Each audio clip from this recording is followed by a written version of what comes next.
အားလုံးပဲမင်္ဂလာပါရှင် Kiki 2D channel ကနေကြိုဆိုလိုက်ပါတယ်ရှင်ဆိုတော့မတွေ့ရလဲတော်တော်ကြာ right ပေါ့နော်ဘာလို့လဲဆိုလို့ရှိရင် YouTube ကထပ်ပြီးတော့မှအပိတ်ခံရလို့ဖြစ်ပါတယ်လို့နော်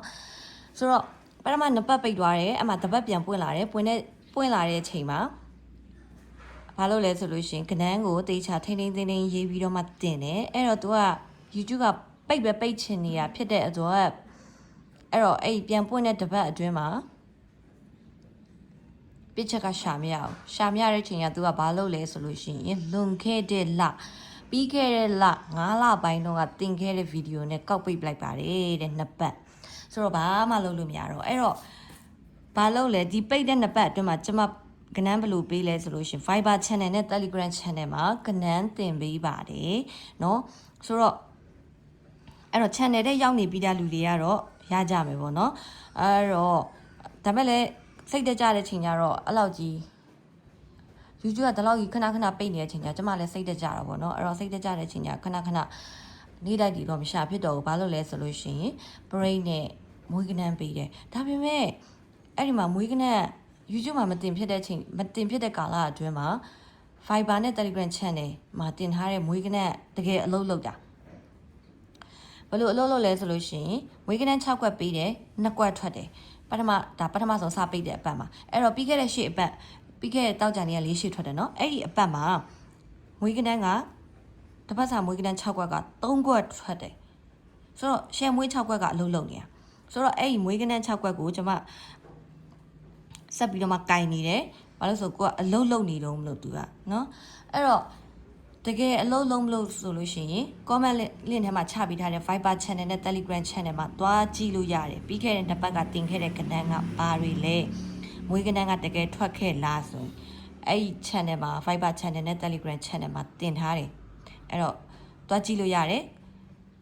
comment ထဲမှာ Viber channel link နဲ့ Telegram channel link ချပေးထားပါမယ်เนาะဆိုတော့တပတ်စာ share မွေး break ဒီအဲ့တော့ကျွန်မပြီးရင် YouTube ဒီခဏအပိတ်ခံနေရဖြစ်တဲ့အတွက်ကြောင့်မလို့ကနန်းတွေကိုချမရေးပြီးတော့ဘူးနှုတ်နယ်ပဲပြောတော့မယ်အဲ့တော့အစတော့live stream လုပ်ပြီးမှပြောတော့ဗောနော်အခုကျတော့ဗီဒီယိုပဲကောက်တင်လိုက်တော့တယ်ဘာလို့လဲဆိုလို့ရှင်ဗီဒီယိုကမှပို့ကြည့်ရလွယ်မှာမလို့လေနော်အဲ့ဒါကြောင့်မလို့29ရက်6လ2026ကနေ3ရက်9လ2026အထိ share မွေး break ဒီ16 break ဖြစ်ပါတယ်1 break 6 break ဖြစ်ပါတယ်ဗုဒ္ဓဟူးမကျော်ထွက်နိုင်ချေသည်95%ရှိပါတယ်เนาะအဲ့တော့ share မွေး6ကွက်က36 39နှစ်3နှစ်4 80ခွန်အားဖြစ်ပါတယ်ပြီးခဲ့တဲ့အပတ်က2ကွက်အထိအနည်းဆုံးထွက်ပါတယ်เนาะအဲ့တော့ပြီးတော့ဒါလည်းတချို့မသိလိုက်ပါဆိုလို့ခုနကတော့ live stream ထဲမှာပြောပြီးတော့ပြီဟူးမကျော်ပတ်တီ3လုံးခွေတကွက်ကောင်းမွေးပို့ထားပြီးမရသေးတဲ့အဖွဲဝင်ထားပြီးအဖွဲ့ဝင်ချေးသွင်းပြီးတော့မှဒါဒီမရသေးဘူးဆိုလို့ရှိရင်ပြန်ဟိုင်းပေးထားပါရှင်ဆိုတော့29ရက်6လ2026တနင်္လာနေ့ကုန်ထိတ်စီဒီ9-3ညထိတ်စီဖြစ်ပါတယ်ဒါကတော့အခုမှဗီဒီယိုတင်မှာဆိုတော့မိဘမလားမသိဘူးအဲ့တော့တနင်္လာအခုမနက်မထွက်ရင်ညနေဆက်ထိုးပါနော်ဆိုတော့ဟုတ်တယ်ပတ်တီမပေးတော့ဘူးလားဟုတ်တယ်ပတ်တီမပေးရကျမ5ပတ်လောက်ရှိပြီဘာလို့လဲဆိုလို့ရှင်ပြောပြခဲ့ဘူးပါတယ်ပြောပြခဲ့တယ် live stream ထဲမှာတောက်လျှောက်ပြောပြခဲ့တယ်အရင်လွန်ခဲ့တဲ့တနစ်ကျော်နှစ်လောက်ကအဖွဲ့ဝင်အဟောင်းတွေဒီကျမကိုအဖွဲ့ဝင်ပြန်ခေါ်ပေးဖို့အတွက် request လုပ်ထားတာဖြစ်တဲ့အတွက်ကြောင့်မလို့ကျွန်မအဖွဲ့ဝင်ပြန်ခေါ်ပေးထားတာဖြစ်ပါတယ်ဆိုတော့အဲ့ဒါကြောင့်မလို့သူတို့ကိုပတ်တီ3လုံးခွေပြီးရင်တကွက်ကောင်ချပေးထားပါတယ်เนาะအဲ့တော့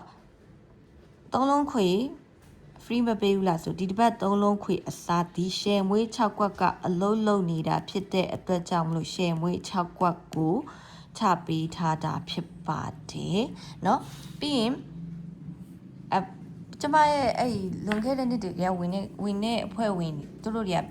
အဖွဲ့ဝင်ပြန်ခေါ်ပေးတာဆိုတော့သူတို့တွေကတကယ်နားလေတယ်။ဥပမာထားတော့ကျမ3လုံးခွေမထွက်လာဘူးဆိုလို့ရှင်လေသူကနားလေပြီးရဲ့။ဒါပေမဲ့ blame တာဘာမှ blame လဲဆို free တွေမှာလာ blame တာအဲအကြောင်းမလို့ဆိုတော့တကယ်ထွက်တဲ့ဟာပဲပေးရတာပေါ့နော်။တကယ်ထွက်နေတဲ့ဟာပဲပေးရတာ။အဲ့တော့တကယ်ထွက်မထွက်ဆိုတာ YouTube channel နဲ့ Viber channel မှာဝင်ကြည့်ပေးပါ။အဲ့ဒီမှာရှင်းနှစ်ပတ်မှာတင်ခဲ့တဲ့မွေးကနန်း6ကွက်ဒီထွက်မထွက်ဆိုတာဝင်ကြည့်လို့ရပါတယ်။အဲ့တော့ comment ထဲမှာ YouTube channel link နဲ့ Telegram channel link ကိုတင်ပေးထားပါမယ်တကယ်လို့ Vibe YouTube channel ထပ်ပြီးအပိတ်ခံရတယ်ဆိုလို့ရှိရင်လည်းအဲ့ဒီ Viber channel နဲ့ Telegram channel မှာတင်ပေးပါမယ်လို့ပြောချင်ပါတယ်ရှင်ဆိုတော့29ရက်6လ2026 3ရက်9လ2026အထိ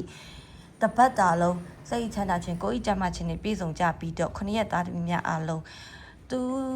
ဝင်လက်ရှင်သူဒီပေါက်ကြပါစေလို့ဆုမကောင်းတောင်းပေးလိုက်ကြပါတယ်ဆုမကောင်းတောင်းပေးလိုက်ပါတယ်ရှင်ပြန်လည်ဆုံတွေ့ကြပါဦးဆိုရှင်